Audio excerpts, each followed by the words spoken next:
Hello বন্ধুরা, আজকে চলে এসেছি নতুন একটি আবৃত্তি নিয়ে। আবারও আজকে যে আবৃত্তিটি পরিবেশন করতে চলেছি, আবৃত্তিটি পরিবেশকে নিয়ে। আমাদের চারপাশে প্রচুর পরিমাণে পরিবেশ দূষিত হচ্ছে। তো যেসব কারণে পরিবেশ দূষণ হচ্ছে সেই কারণগুলি আমি তুলে ধরতে চলেছি।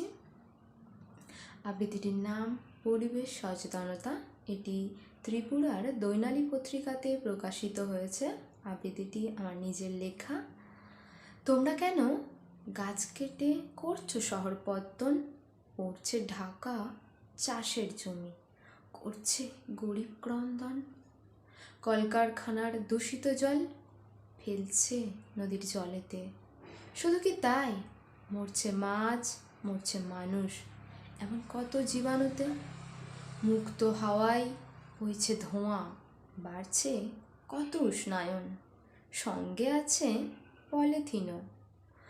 এটা কি মানুষের অনুকরণ? ফসলেতে দিচ্ছে বিষ, খাদ্যস্বরূপ মিলছে সার। পৃথিবীটা অচল যেন, এই কি তবে প্রকৃতির উপহার? দিনে দিনে পশু পাখি হচ্ছে কত অদৃশ্য, ফিরছে না যে আর বাসাতে, মিলবে কি আর সাদৃশ্য? এত কিছুর পরেও কারো হয় না তবু শিক্ষা।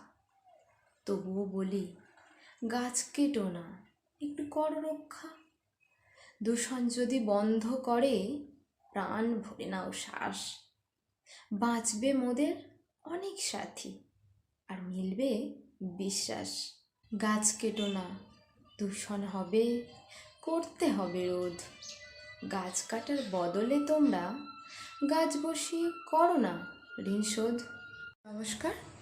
আজকের ভিডিওটি করার একটাই উদ্দেশ্য, আমাদের পরিবেশকে বাঁচাতে হবে। সেই জন্য আমাদের পরিবেশ দূষণ মুক্ত চাই, তাহলেই আমরা সুস্থভাবে ভালোভাবে বাঁচতে পারবো।